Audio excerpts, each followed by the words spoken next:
मित्रों, जॉनी बेरागी ने जहां छोड़ा है, मैं शुरुआत करना चाहता हूं। उन्होंने कहा था पाकिस्तान, वहां के सैनिक ने ऐसा कहा यहां के सैनिक के बारे में, और यह बिल्कुल सच घटना है। क्यों कि हिंदुस्तान इतनी बड़ी शक्ति है कि पाकिस्तान कितनी भी कोशिश कर ले, हिंदुस्तान से कभी जीत नहीं सकता। क्यों कि जब हिंदुस्तान का सैनिक लड़ने के लिए जाता है तो हिंदुस्तान के संस्कार लड़ते हैं, हिंदुस्तान की संस्कृति लड़ती है, माताओं पिताओं का आशीर्वाद करता है, बच्चों की दुआएं लड़ती है, बहन का राखी बंधन का प्यार लड़ता है और पत्नी का सुहाग उसके साथ लड़ता है। मैं मुंबई में रहता हूं, था कपड़े का व्यापारी मेरा दोस्त था, उसकी दुकान में बैठा हुआ था। यह कहना चाहता हूं संस्कार कैसे लड़ते हैं, और यह ध्यान रखिएगा।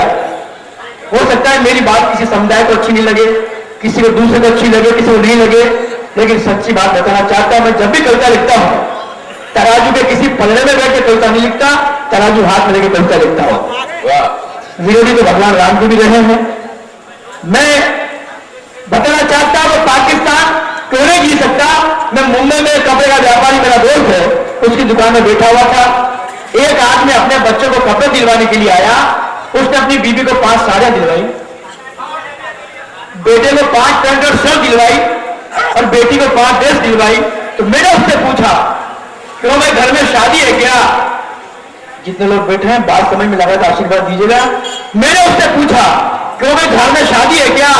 उसका जवाब सुना था, उसने कहा नहीं साहब ये सच्ची घटना है। नहीं साहब मेरा नाम मोहम्मद शेख है, मैं फौजी हूं, कारगिल में युद्ध चल रहा है, युद्ध का बुलावा आ गया है और मैं जानता हूं वापस नहीं आऊंगा, यह सोचकर 2 साल के कपड़े दिलवा करके जा रहा हूं। क्या बात है, सच्ची घटना बता रहा हूं मैं आपसे।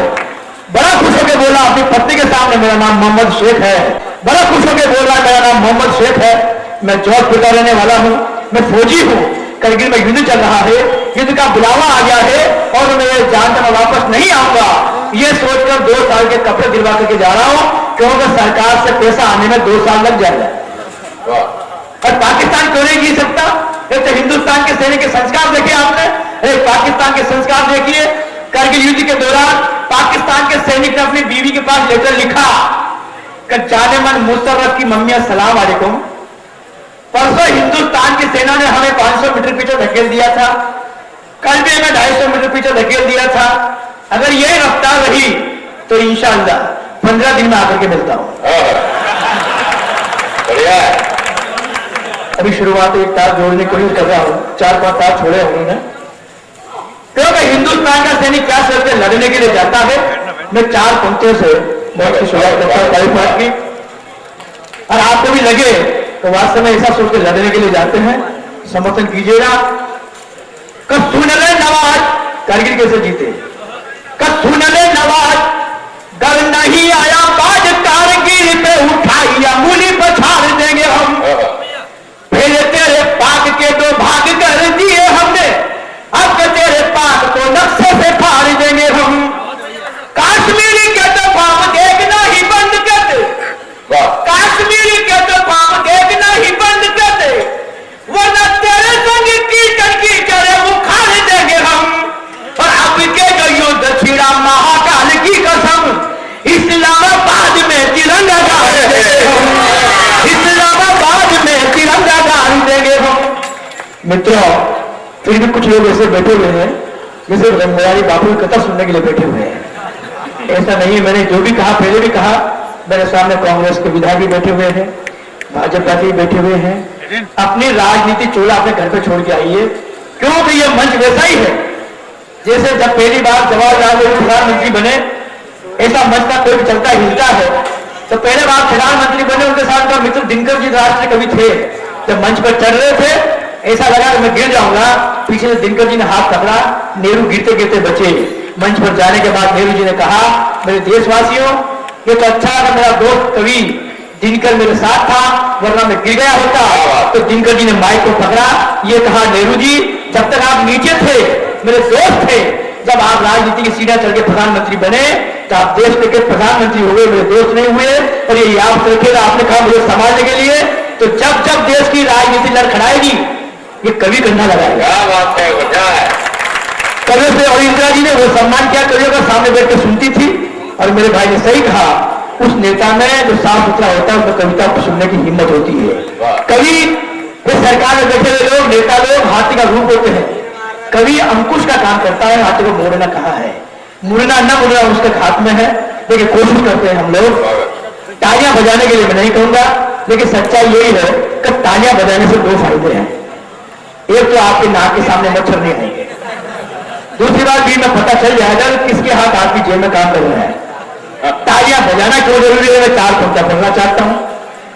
पूरियां बनाने को बेलन में जरूरी आओ, पूरियां खिलाने को जरूरी होती थालियां, पान को चबाने का मजा तभी आता है जब पान में मिलाई जाए कच्ची पक्की छालियां।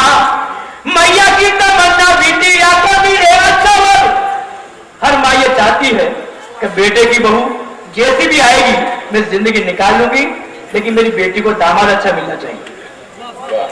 मैया की तमन्ना बीती या तो मिलेगा सवर, और मरी की तमन्ना ससुराल में हो सालियां। और बंजारा की कविता को सुनने के लिए आओ, एक बार जोर से बजाई जाए तालियां, एक बार जोर से बजाई जाए तालियां। और मित्रों, अटल बिहारी वाजपेयी जी के लिए कहा, रामायण की बात की, भगवान राम की बात की, जब मुशर्रफ को उन्होंने आगरे में बुलाया था, मेरे मित्र ने बहुत कुछ कहा, लेकिन मैं आगे की बात कहना चाहता हूं। और देश में इतने नेताजी हुए हैं, एक ही नेताजी को पूरा देश जानता है, वही नेताजी सुभाष चंद्र बोस। इतने प्रधानमंत्री पैदा हुए हैं, तो प्रधानमंत्रियों को इतिहास दोहराएगा, जिंदगी भर भूल नहीं सकता।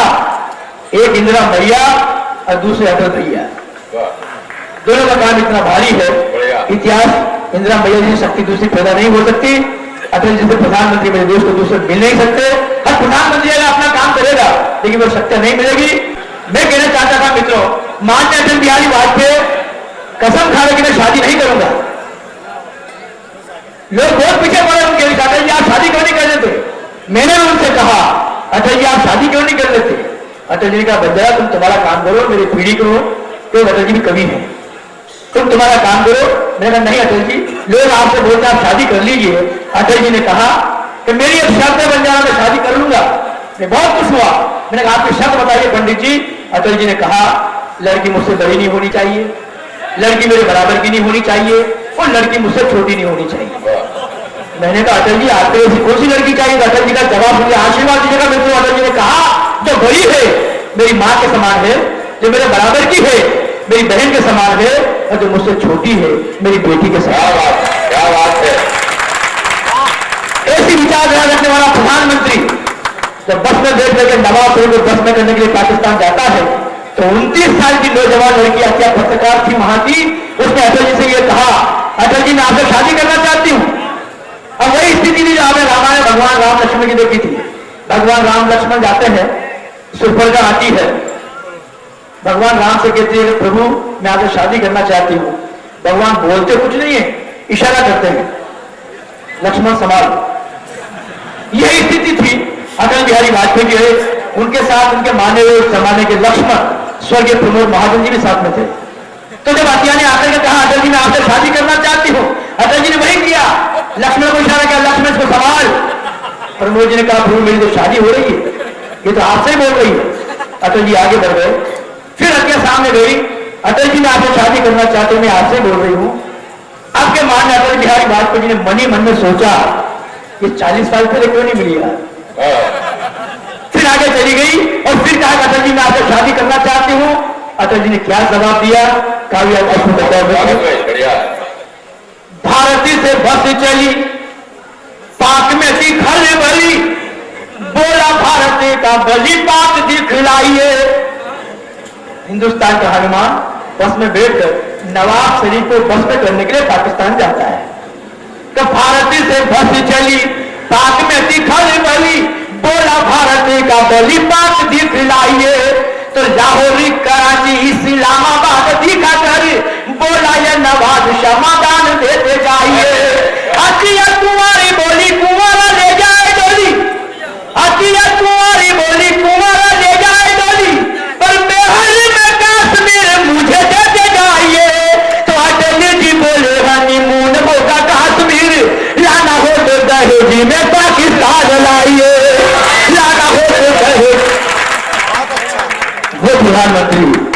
लेकिन मित्रों, एक कविता पढ़ना चाहता हूं मेरे मन की बात।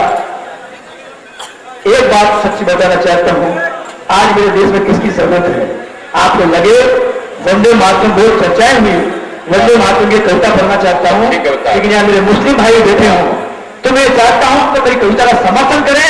अगर उनके साथ लगे तो वंदे मातरम क्यों लिखा गया, किसके लिए लिखा गया, क्यों गाना चाहिए, हमारे विधायक साहब से निवेदन करता हूं, बात अच्छी के आशीर्वाद में हिम्मत करें। क्यों? तो सोनिया गांधी जी वंदे मातरम कहा है, पंक्तियां भरेगा वंदे मातरम का मतलब क्या है आपको लगे तो वंदे मातरम का भड़काने का काम नहीं है, वंदे मातरम बातें बाकी आगमन है, आज पूजा है।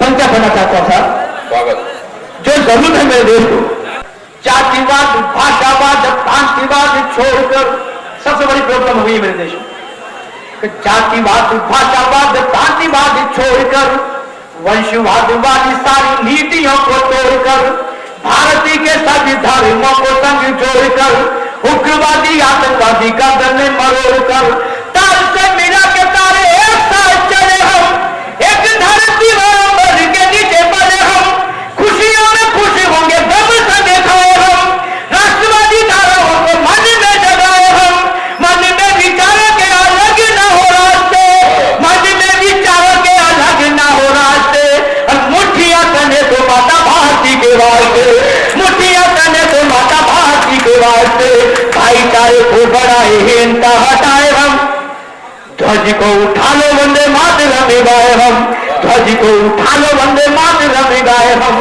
और ये कविता में जाता ताली नहीं चाहिए मुझे, एक एक पंक्ति सुनने वाले श्रोता बैठे मैं कहना चाहता हूं, ये भारत माता की वंदना इतनी बड़ी शक्ति है।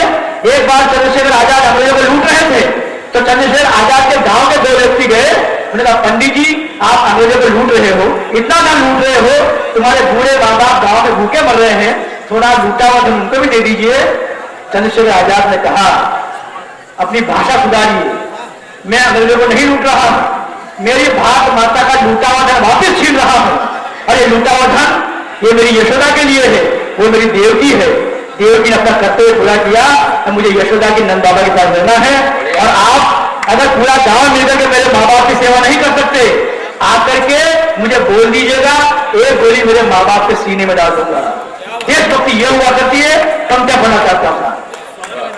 आत्मा ही वंदे मातरम मेरे देश की, आशीपात से करे भगत जैसे देश की, वंदे मातरम एक जोश था, जुनून था, गोरे डाकुओं से टकराने वाला खून था, समझौते वाली भाषा जानते नहीं थे वो, माता भारती से बड़ा मानते नहीं थे वो, बात के बतूने बतिया से बढ़ते रहे, वंदे मातरम ने बोला फांसी चढ़ते रहे, जान से भी प्यारा मन भाया वंदे मातरम, जान से भी प्यारा मन भाया वंदे मातरम, फांसियों के फंडों ने भी गाया वंदे मातरम, फांसियों के फंडों ने भी गाया वंदे मातरम, शान से तिरंगे को दिलों पे सहलाए हम, ध्वज को उठा लो वंदे मातरम गाए हम, ध्वज को उठा लो वंदे मातरम गाए हम।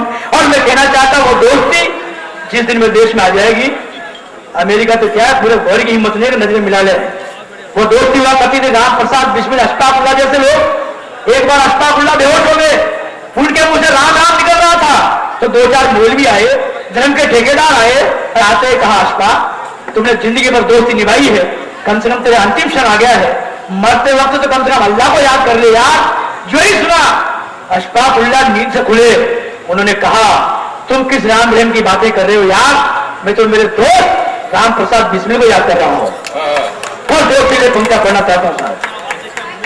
तो वंदे मातरम शहीदों का परिमान है, मान सम्मान स्वाभिमान भरा गान है, मन में खुशी हो वंदे मातरम गाने में, जैसे खुशी मक्का व मदीना काशी जाने में। हमारा 90 साल कहीं अगर मुस्लिम चाचा मिल गया होगा तो हमने उसको चाचा ही कह पुकारा है, उसको खुश करने के लिए हमने सलाम वालेकुम कहा है। मैं उनसे भी कहना चाहता हूं आप भी मुझे प्यार से जय श्री राम तो बोले यार, क्यों दोनों तालियां दोनों बराबर बजती है। मैं बीच में खड़ा होकर बात करना चाहता हूं, और दो पंक्तियां मुझे मेरे गीत की याद आ गई, फिल्म में आ रहा है, उस गीत की पंक्तियां है, रमजान में हेरा, रमजान में हेरा, दीपावली में बिलावली, जो तेरा है वो तेरा है, क्यों जंग है गली गली, रमजान में हेरा, ठेकेदारों की दुकानों के लगा दो ताले, तुम ठेकेदारों की दुकानों के लगा दो ताल तुम, तोड़ दो जंजीरें भारत माँ के हो रखवाले तुम। और अगली पंक्ति पर आशीर्वाद चाहता कोई तो सुनने बैठे आप लोग। ठेकेदारों की दुकानों के लगा दो ताल तुम, तोड़ दो जंजीरें भारत माँ के हो रखवाले तुम। तो मैंने बोला या अली, तो तू कहे बजरंग बली, जो तेरा है वो मेरा है, क्यों जंग है गली गली रमजान में हेरा। हम क्या पढ़ा चाहता साहब, कालिकों पे गीता श्री कुरान का पढ़ाओ है, कालिकों पे गीता श्री कुरान का पढ़ाओ है, संस्कारों से लदा दिलों पे ठहराओ है। देशद्रोही जिंदा ना रहेगा मेरे देश में, वंदे मातरम तो कहेगा मेरे देश में। आत्मा विदेशों में बसेरा मेरे देश का, काली कर तू तो मैं सवेरा मेरे देश का। जहां पे बसी हो आत्मा वहीं पे जाइए, जहां पे बसी हो आत्मा वहीं पे जाइए। और गंदी हरकतों से सारी कौम न लगाइए, गंदी हरकतों से सारी कौम न लगाइए। और तालियां यहां मांगता था कि जहां पे बसी हो आत्मा वहीं पे जाइए, गंदी हरकतों से सारी कौम न लगाइए। दिलों में पड़ी दरारों को तो पाट लेंगे हम, दिलों में पड़ी दरारों को तो पाट लेंगे हम। और माँ को गाली दोगे तो जुबानें काट लेंगे हम, माँ को गाली दोगे तो जुबानें काट लेंगे हम। हाथ में ना चूड़ियां कतारों को दिखाए हम, ध्वजी को उठा लो वंदे मातरम में गाए हम, ध्वजी को। और कहना चाहता था, मैंने पहले कहा था बिस्मिल्लाह खान ने जवाब क्या दिया, कहां वंदे मातरम है। बच्चों की किलकारियों में पाया वंदे मातरम, फागुन की फुलवारियों में छाया वंदे मातरम। बिस्मिल्लाह की सेनाई ने गाया वंदे मातरम, पाप से लड़ाई जीत लाया वंदे मातरम। पोखरा परमाणु फूटा गूंजा वंदे मातरम, कोई बीजे पृथ्वी छूटा ऊंचा वंदे मातरम। और मुल्क पे सिंदूर को चढ़ाना वंदे मातरम, मुल्क पे सिंदूर को चढ़ाना वंदे मातरम। और बेवा बन के बेटे को पढ़ाना वंदे मातरम, बेवा बन के बेटे को पढ़ाना वंदे मातरम। तो रोम रोम रोम पर सहेगा वंदे मातरम, तेरे मेरे रोम पर सहेगा वंदे मातरम, तेरे मेरे रोम पर सहेगा वंदे मातरम। तो सारा पाकिस्तान भी गाएगा वंदे मातरम, सारा पाकिस्तान भी गाएगा वंदे मातरम। सोए लातों के भूतों को लातों से जगाए हम, ध्वजी को उठा लो वंदे मातरम में गाए हम, ध्वजी को उठा लो वंदे मातरम में गाए हम। और कविता की अंतिम पंक्तियां आपका समझते हैं, देश के हीरो सलमान खान, शाहरुख खान, गोविंदा, ऋतिक रोशन, अमिताभ बच्चन है। नेताजी सुभाष चंद्र बोस ने कहा था, तुम मुझे खून दो मैं तुम्हें आजादी दूंगा। पंक्तियां पढ़ना चाहता हूं, अंतिम पंक्ति इस कविता की। नेताजी सुभाष का ऐलान वंदे मातरम, आजादी के रूप में लदान वंदे मातरम। शेरों को जगाने वाली तान वंदे मातरम, भारतीय होने की पहचान वंदे मातरम। सावरकर के पीछे था शेराब वंदे मातरम, वीर मंगल पांडे का गुलाब वंदे मातरम। उत्तम सिंह का टायर को जवाब वंदे मातरम। और अब्दुल्ला हमीद शाशाबाद वंदे मातरम, अब्दुल्ला हमीद शाशाबाद वंदे मातरम। चंद्रशेखर की बोली पिस्तौल वंदे मातरम, चंद्रशेखर की बोली पिस्तौल वंदे मातरम, चंद्रशेखर की बोली पिस्तौल वंदे मातरम। और रंग दे बसंती वाला बोल वंदे मातरम, रंग दे बसंती वाला बोल वंदे मातरम। आने वाली नस्लों को इन हीरों से मिलाए हम, ये है मेरे देश के हीरे, आने वाली नस्लों से इन हीरों को मिलाए हम। ध्वज को उठा लो वंदे मातरम मिलाए हम, भारत माता की। ये कविता चलो भी डाला, ये कविता नहीं थी, मेरी पूजा थी। मैंने कविता का धर्म निभाया है, कवित्व का धर्म निभाया है। अब आइए मैं कविता पढ़ना चाहता हूं, जिस विधा की कविता करता हूं। नेताजी सुभाष चंद्र बोस ने कहा था, तुम मुझे खून दो मैं तुम्हें आजादी दूंगा। मेरे देश के लोगों ने खून दिया, उन्होंने आजादी भी दी, लेकिन भगवान ने जाने किन के हाथों में देके चले गए। वो आजादी हमारी आज भी अधूरी है, उसके लिए एक लड़ाई और लड़ना बाकी है। और वो लड़ाई कौन सी, मैं पंक्तियां पढ़ना चाहता हूं। बढ़िया कविता है। कोई संसद में गांधी को गाली देकर बैठ गया, वो लड़ाई कौन सी है। कोई संसद में गांधी को गाली देकर बैठ गया, कोई नेता भगत सिंह के अरमानों पर लेट गया, कोई छत्रपति शिवाजी को गाली दे जाता है और समर्थन में नेता पीछे ताली दे जाता है। एक नेता इन शेखर को आतंकवादी संग तोड़ गई, एक आवाज उठी भारत माता को डायन बोल गई।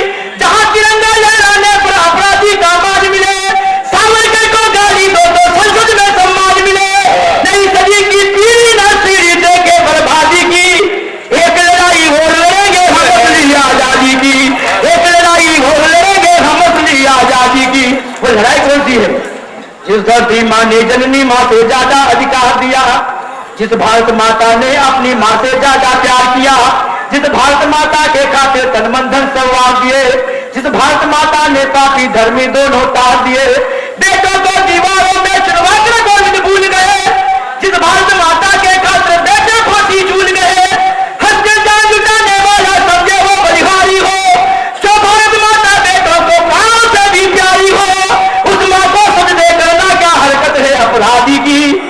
एक लड़ाई और लड़ेंगे हम असली आजादी की, एक लड़ाई और लड़ेंगे हम असली आजादी की।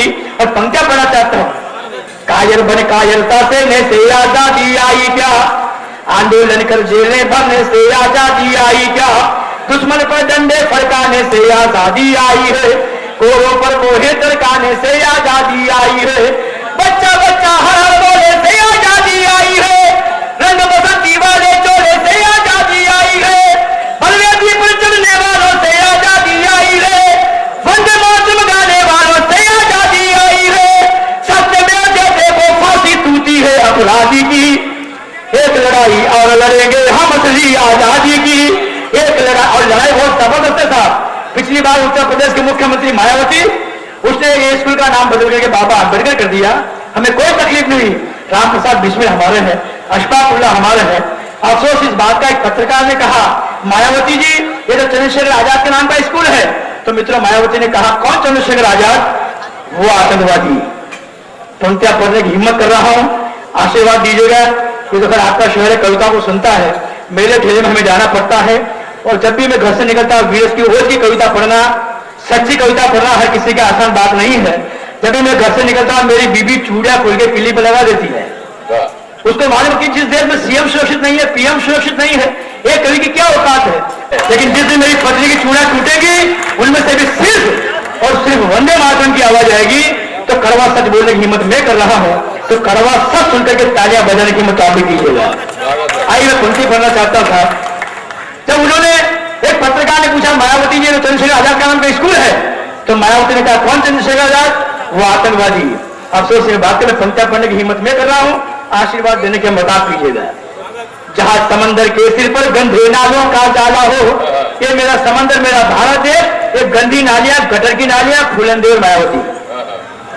जहां समंदर के सिर पर गंदे नालों का जाला हो, सरकार ताज चंद चांदी के सिक्कों में दे डाला हो, जिन लोगों को भारत माँ ने यशोदा बनकर पाला हो, उन लोगों ने भीषण बन दुश्मन की गोद उछाला हो, बेरा हो कानून जहां का सत्ता भी घबराती हो, चंदों की छाया यारों भक्तों तक मंडराती हो, जिस संसद में भगत सिंह शेखर का कोई सम्मान नहीं, ऐसा लगता है नेताजी वाला हिंदुस्तान नहीं, कुर्बानी बेकार न होने दे नेताजी गांधी की।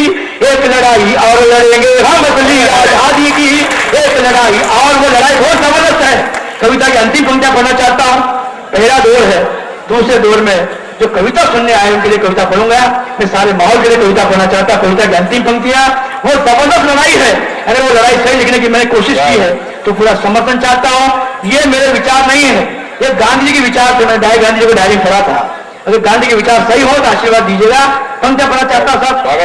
उन्होंने कहा था ये बहुत जबरदस्त लड़ाई वो आपको लड़ना है। तो मेरे हाथों में सत्ता होती कानून बना देता, मेरे हाथों में सत्ता होती कानून बना देता, धर्मांतर की गतिविधियों पर पाबंदियां लगा देता, मिशनरियों का अर्थ ध्वस्त करना परिवार हमारा है, धर्म बदलने का रिवाज भाषा परिवर्तन धारा है, ईशु हमारे